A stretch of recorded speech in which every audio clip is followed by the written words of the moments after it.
यह कहानी रानी और एक जिन्न की है। रानी ने कैसे जिन्न से अपनी प्यास बुझाती है और रानी का शरीर से आत्मा ही निकाल जाती है। कहानी को पूरा सुनिए, मजा आएगा। तो चलिए कहानी को शुरू करते हैं। बहुत समय पहले एक विशाल और शक्तिशाली राज्य था जिसके नाम काम राज्य था। यह राज्य अपनी समृद्धि और भव्यता के लिए प्रसिद्ध था। सोने से जड़े महल, हरियाली से भरे जंगल और सुख संपत्ति से भरा जी, यह सब इसे एक परिकथा जैसा बनाते थे। लेकिन इस राज्य की सबसे बड़ी शोभा थी उसकी रानी। रानी समृद्धि ऐसी सुंदर थी कि उसकी सुंदरता की तुलना स्वर्ग की अप्सराओं से की जाती थी। उसकी चमकती आंखें, सुनहरे बाल और रेशमी त्वचा ने हर किसी का मन मोह लिया था। लेकिन रानी की असली ताकत उसकी बुद्धिमानी और राजनीति में गहरी समझ थी। वह सिर्फ सुंदर नहीं थी, वह अपने विचार और योजनाओं से राज्य की शक्ति को बढ़ाने में राजा आदित्य की मदद करती थी। लेकिन रानी समृद्धि की जिंदगी उतनी खुशहाल नहीं थी जितनी वह बाहर से दिखती थी। राजा आदित्य एक मेहनती और न्यायप्रिय शासक था,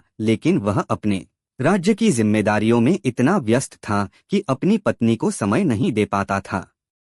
रानी के जीवन में एक अजीब सा खालीपन था। महल के अंदर भले ही हर विलासिता मौजूद थी, लेकिन रानी को वह सच्चा सुख नहीं मिलता था जिसकी उसे तलाश थी। उसकी रातें अकेली और ख्वाहिशों से भरी रहती थी। वह अपने मन में अनगिनत इच्छाएं पालती थी, लेकिन वे कभी पूरी नहीं हो पाती थीं। महल की दीवारों के भीतर कुछ ऐसा था जो बाहर की दुनिया नहीं जानती थी। हर रात रानी अपनी खिड़की से बाहर अंधेरे आसमान को देखती और अपने जीवन की अधूरी ख्वाहिशों को सोचती।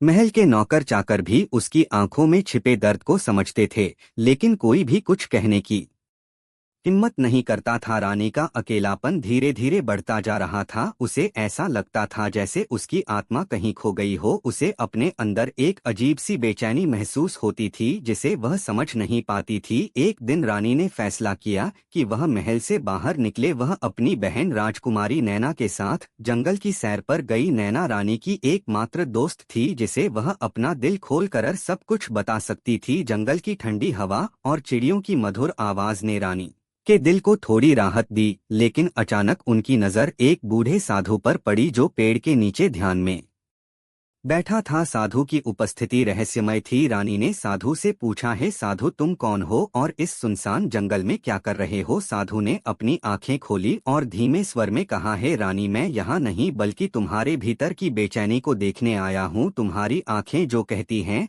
वह तुम्हारा दिल नहीं समझ पाता। रानी समृद्धि साधु के शब्दों से अचंभित थी। वह ठिठक कर खड़ी हो गई और उसकी बहन नैना भी घबराई हुई थी। तुम मेरे दिल के बारे में इतना सब कैसे जानते हो? रानी ने संदेह से पूछा। साधु ने धीरे से मुस्कुराते हुए कहा, मैं साधारण इंसान नहीं हूँ, मैं उन आत्माओं की आवाज सुन सकता हूँ जो अधूरी इच्छाओं में बंधी रहती है। तुम्हारे मन की पीड़ा मुझे साफ दिखाई देती है। तुम जो चाहती हो वह तुम्हें कभी नहीं मिला और अब तुम उससे दूर भागने के लिए तैयार हो। रानी को यह सुनकर लगा कि साधु उसकी आत्मा के भीतर झांक रहा है। उसने अपने अभिमान को छिपाते हुए कहा, अगर तुम सब कुछ जानते हो तो बताओ कि मेरी इस बेचैनी का हल क्या है? साधु ने अपनी झोली से एक चमकीला चिराग निकाला। यह चिराग पुराना लग रहा था, लेकिन उसकी सतह पर अजीब सी चमक थी, जैसे वह किसी रहस्य को छुपा रहा हो। यह जादुई चिराग है, साधु ने कहा। यह तुम्हारी हर ख्वाहिश पूरी करेगा, लेकिन ध्यान रहे, हर ख्वाहिश की एक कीमत है। इसे चिराग लिया और कहा, मैं तैयार हूँ। साधु ने गहरी सांस ली और कहा, अब यह तुम्हारे ऊपर है। यह चिराग तुम्हें सुख दे सकता है या विनाश। मैं अपना कर्तव्य पूरा कर चुका हूँ। रानी समृद्धि महल लौट उसने चिराग को अपने कक्ष में रख दिया और रात तक उसे देखती रही। उसकी बहन नैना ने चेतावनी दी, बहन, यह चिराग खतरनाक लग रहा है, तुम्हें इसे इस्तेमाल नहीं करना चाहिए। लेकिन रानी ने उसकी बातों को नजरअंदाज कर दिया। जब पूरी रात हो गई और सो गया, रानी ने चिराग को उठाया और उसे हल्के हाथों से रगड़ा। अचानक एक गहरे धुएं का बार उठा और कमरे में अंधेरा छा गया। धुएं के बीच से एक विशाल जिन प्रकट हुआ। उसका शरीर विशाल था और उसकी आवाज गूंजती हुई थी, हे रानी समृद्ध, मैं तुम्हारा सेवक हूँ। जिन ने कहा, मैं तुम्हारी हर ख्वाहिश पूरी करूंगा, बस मुझे आज्ञा दो। रानी कुछ देर के लिए डर गई, लेकिन फिर उसने खुद को संभाला। उसकी आंखों में एक चमक आ गई। उसने कहा, मुझे खुशियों का एहसास दिलाओ, मुझे वह सब दो जो मैं चाहती हूँ। जिन ने अपनी शक्तियों का प्रयोग किया। अचानक रानी के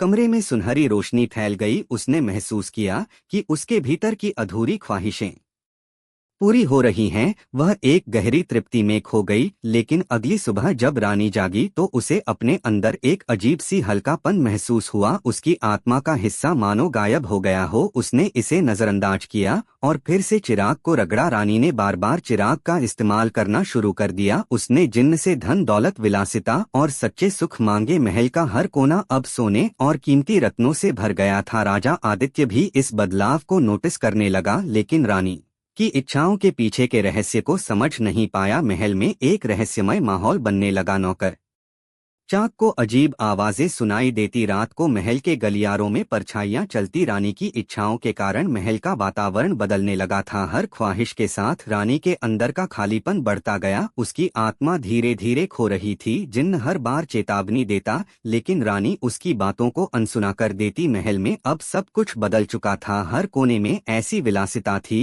जो किसी सपने से कम नहीं लगती थी। दीवारों पर सोने की नक्काशी झूमर से गिरती, हीरे की चमक और हर कमरे में असाधारण सुख साधन। महल अब एक जादुई दुनिया जैसा बन गया था। लेकिन इस चमक दमक के बीच डर भी फैलने लगा था। नौकर चाकर ने कहना शुरू कर दिया था कि महल में अजीब घटनाएं हो रही हैं रात के।